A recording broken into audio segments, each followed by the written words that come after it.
Yeah, Navarrete. Vaquero, the cowboy. Yeah, a lot of pretty harsh criticism during that fight from the commentary. I wasn't impressed. And the crowd I was amongst. What about you? You know, you're a big fan. And was it his best performance? No. Like that's understandable.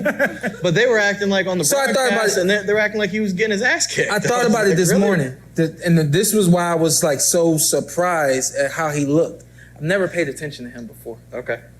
And so, and you know this. I know what you're going to reference to. No, but you know that there's been fights that we cover or fights that we took, fighters that we talk about. I'm like, I have no clue who that guy is. You know what I mean? So Navarrete is somebody that I just never really paid, laser focus on. on.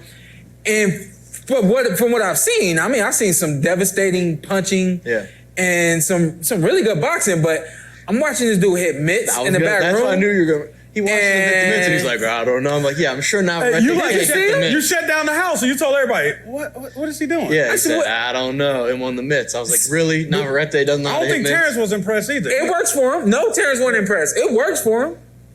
Was you impressed? He blew him up with a body shot. Like, So the fight again. I'm sorry, but it was a close fight. I'm not going to dispute that. It was close. Baez definitely did better than I thought he did. Navarrete wasn't at his best. Fine. And then he hits him with a body shot and he 10 counted him. So really it comes down. Yeah, look at the body shot. I was trying and tell me what the body shot, tell me what the sequence. By the way, this is the worst decision of my life.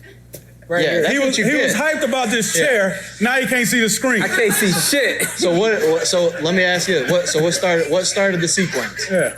What started the sequence? Navarrete. I don't remember. Uppercut with the right hand for you. Boom. Followed it with the left of the body. Great body shot. Yeah. So great body I understand it's one of those fights where it's like, I don't know, man. I just think that then he blasted him out of there. For as great as people, not just you, but as great as people talk about him, he just didn't. He didn't look like still the best fighter for me at 126. At 126, pretty decent. Is he ready for the big? Oh, go ahead. I think he might move up. We gotta let the genius talk. I feel like it looks like he's slated to fight Robesi Ramirez, former gold medalist who's been turning the corner with Ismael Salas. Mm-hmm. And that fight for Robesi is going to come down to, is his left hand good enough to get Navarrete's respect and to hurt him?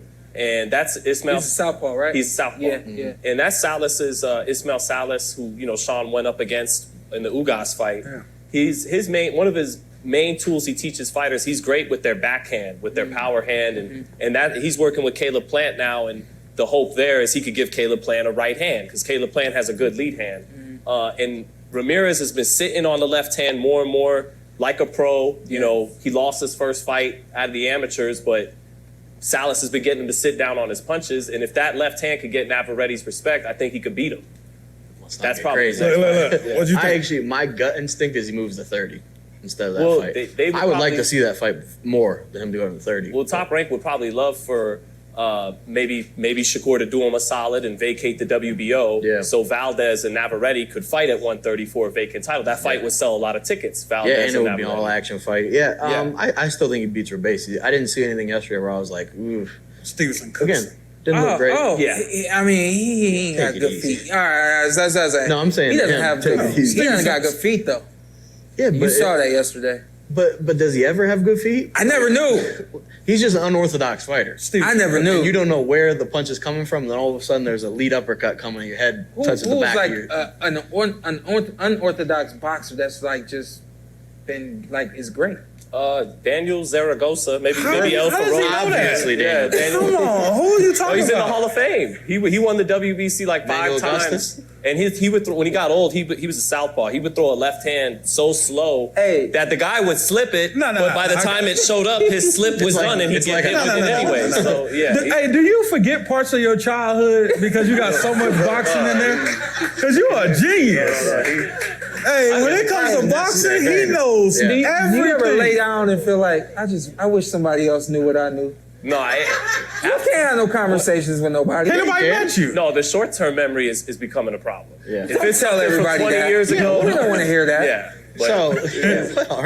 No, I don't think there were red flags yesterday. Good fight, knocks him out, body shot. That's it. Nico looked great. Nico Ali Walsh, I used the word great. He looked good. Yeah, it was a Muhammad Ali. He was Muhammad Ali's grandson. Yeah, don't forget that. True. I'm starting to think he could punch because Hey, listen, he looked good last night. And this was a rematch against the guy he fought. Look at the body shots. He fought to a. You know how many times I watched the body shot? It was nice. Yeah. You should watch. You should watch it right now. I probably should. Yeah. I'm not even turning around no more. So And he's actually enjoy it. great left to the body, but he had a tough fight with that guy the first time they fought, and then improvement fights him again. Body shot gets him out of there. he's getting meaner too in the ring. Like he's and outside the ring, he's the nicest person. Yeah, we had a long but conversation. I think over time, as people like me keep asking him about, what do you think about people maybe not fully taking you serious? They think you're getting these knockouts because you're fighting the opposition that you're supposed to knock them out. And I think little by little, that's building more and more of a fire in him. And he's getting meaner in there. And okay, you could talk about the quality of opposition, but there's a lot of guys on their way up fighting that quality of opposition that go the distance, that go 4, that go 6 rounds, and he's getting them out of there. So clearly, there's something in there. Yeah. I like the pop that I saw yesterday. Yeah. I really liked everything that I saw from him You yesterday. rewatched the fight immediately after it ended. I think that he has his improvement. I can't really put a percentage on it or anything, but he has improved. I don't want to say tremendously. That's too big of a word, but I don't want to say a lot because that's too small of a word. He's going between tremendously and a lot. Like that's significantly. All right, here we go. Okay. What's that? Oh, okay. She really is a genius, ain't she?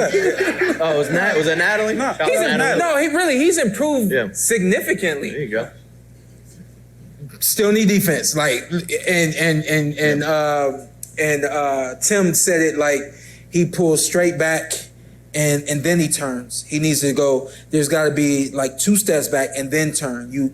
They call it trailing punches. So the more he goes back.